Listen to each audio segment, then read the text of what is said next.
আমাদের এবং ইউনো মহোদয় আমাদের একটা চ্যালেঞ্জ এবং আমাদের এটা কমিটমেন্ট যে আমরা সরাইলের দাঙ্গাটাকে সহনীয় পর্যায়ে নিয়ে আসবো। ইনশাল্লাহ আপনারা এটার ফল ইতিমধ্যে দেখতে পাচ্ছেন। সাথে সাথে সরাইলের যে এই যে ডাকাতি প্রবণ এলাকা, এই যে দুরন্তী রোড এবং হাইওয়ে রোড, সেইটা আমরা অনেকটা কন্ট্রোলে নিয়ে আসছি। আমরা ইতিমধ্যে প্রায় 65 জন ডাকাত আমি দায়িত্ব নেওয়ার পর অ্যারেস্ট করতে বিজ্ঞ আদালতের মাধ্যমে জেলা জজে সোপর্দ করেছি। তা আমরা চেষ্টা করে যাচ্ছি আমাদের সীমিত ফোর্স দিয়ে, লজিস্টিক সাপোর্ট দিয়ে আপনাদের সর্বোচ্চ সেবা দিতে, এবং এটা আমরা কন্টিনিউ করে যাব। আপনারা আমাদেরকে সহায়তা করবেন। ধন্যবাদ। একটু আপনার মেসেজ।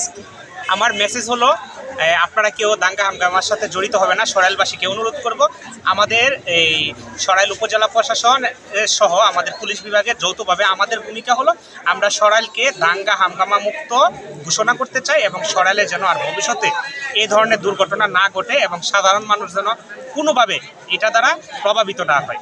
আমরা চাই সরাইলকে দাঙ্গা হাঙ্গামা মুক্ত করতে এবং একটা শান্তির নগরী করতে। ধন্যবাদ আপনাকে। আপনারা ভালো থাকবেন, দাঙ্গা হাঙ্গামায় জড়াবেন না, আমরা আপনাদেরকে ভালো রাখবো। আপনারা দাঙ্গা হাঙ্গামা জড়াবেন, আমরা আইনের সর্বোচ্চ প্রয়োগ করব, এই ক্ষেত্রে ছাড় দিব।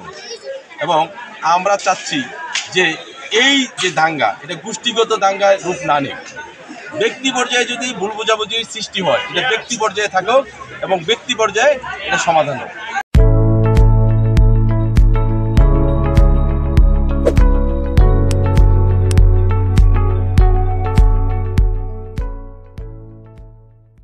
যদি আপনারা আমাদেরকে সহায়তা করেন, আপনারা যদি আমাদেরকে নিশ্চয়তা দেন যে ব্যক্তি পর্যায়ে এটা গোষ্ঠী পর্যায়ে বা গ্রাম পর্যায়ে যেমন আপনাদেরকে ভালো রাখবেন।